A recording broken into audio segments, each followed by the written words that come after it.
Ah, lifting bodies. I doubt you've heard of them and what they do. Not the most mainstream thing in the world. So hopefully this video will explain in a fun way how they work. So if you want more content in general, please like and subscribe because this is a lot of effort. Thank you.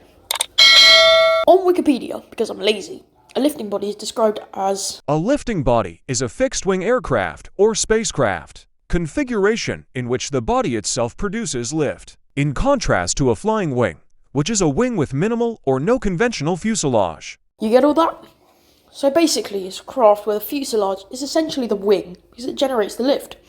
This is a very attractive idea for assorted space industries, and each have their share of producing these mythical aircraft. As you can probably tell by now, I am, in fact, an idiot. Mega ultra stupid. So, if you want to know more about these planes, because I certainly will not tell you about them in full detail, please just check out the links in the description. The X-24 program was essentially a lifting body that walked so the space shuttle could run. The first model was called the X-24A. And can you guess the name of this one? That's right, it's the X-24B. Which is the pointedness. Yeah, I don't know what that's for either. I guess it strikes fear into the air. While doing some research, I found that they were the same plane rebuilt twice. It's pretty nuts. So, in short, the X-24A was used to test lifting capabilities, and the B was used to test re-entry and unpowered landing. The HL-10 was another program by NASA to test lifting bodies. This one was designed to evaluate, quote, inverted aerofoil lifting bodies and delta planform. I have no clue what that means, so please, if you are an engineer, or just like planes and stuff, let me know in the comments, or if you like maths. Basically, it tried showing lifting body performance after re-entry from space. The gear was like lowered, like pressure, nitrogen pressure and stuff, I guess. Yeah. The M2FX program was not a series of one craft, not two, not 10, but 3. The first one was called the M2F1, then the M2F2, and then the F3. The F1 was to test out the lifting body concept, where some interesting stuff took place. First off, the plane was able to be towed by car into the air. A hot-rodded Pontiac Catalina towed the plane into the sky. Another thing about it was it had quite poor visibility. While being towed by the DC-3, because you could only get so far with a car, it had to be towed about 20 feet higher than the plane to actually see it. The F2 was built after the success of the F1 and was built along with the HL-10, like we mentioned earlier. But unlike the HL-10 though, it crashed after some pilot-induced oscillation. This made the plane surprisingly more famous, as some of the clips of the crash were used in the $6 Million Man. The F3 was the F2 with the central tail. Somehow, they got this one to Mach 1.6, and that's about all I have to say about that.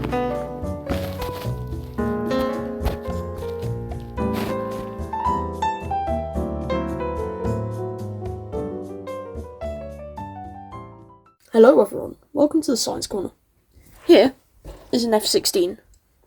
Notice the wings. I mean, this one can't actually fly. This is a lifting body that I made out of tinfoil. I like to call it the Supreme Presentation of Lifting Body Aircraft Testbed, or SPLBLAT. This one can fly, as I will now demonstrate.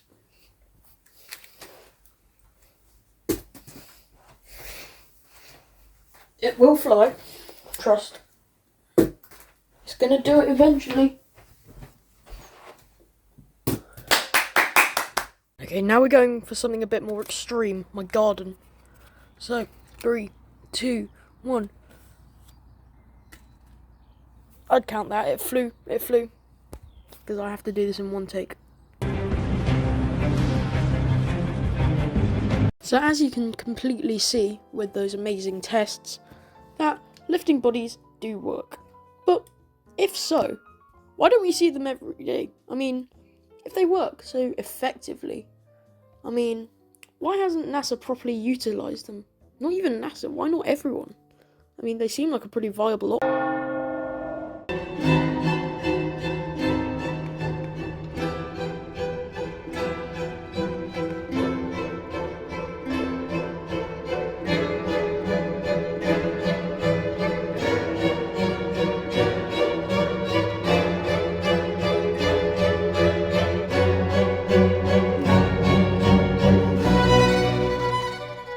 So, pretty much however popular an aircraft may be, if it doesn't have the funding, it doesn't have the application. So what can we learn from this? Well, if you want an aircraft, don't go for a lifting body. Those are better for sci-fi. However, there is just one aircraft in particular that I think would have been amazing, and also would have been cost effective, and it was almost complete as well, and I'm just really angry about it. So, you can guess what it is? Well,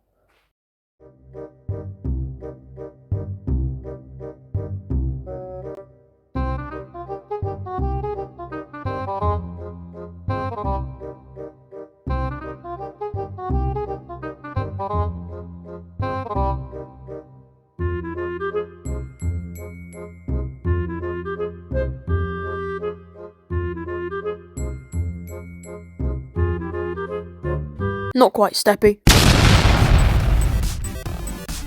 This is one of my favourite spacecraft. This is the Lockheed Martin X-33.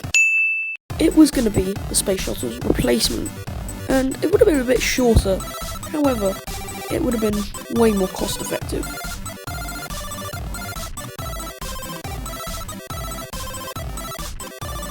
So, if all of this was so good, why did it fail? Cracks in the fuel tank. VentureStar as a program just failed because it was too ahead of its time, to be honest. I mean, it featured linear aerospike engines, which is pretty interesting technology, and it would use a hydrogen fuel. Again, expensive. I think all of these cancellations, pretty much every lifting body, has been cancelled by one thing. Money. Oh my god, I love money so much. Anyway, so what can we learn from this? Well, if you're gonna have to, build a plane, do anything, it just boils down to the thing I said last time. Don't do a lifting body. It's a bad choice. It's ineffective, and what else? It just doesn't work. As soon as we have enough money to build a proper lifting body, we're just gonna have to live in a scenario of what if the VentureStar program succeeded? What if the British built it? Better yet, what if the British colonised space? Why can't we colonise space? Why can't the British colonise space? Thank you so much for watching. I really appreciate it. This has taken me multiple weeks to make, and the fact that you're at this point in the video, I'm just so happy. So thank you so much, and I'll see you next time.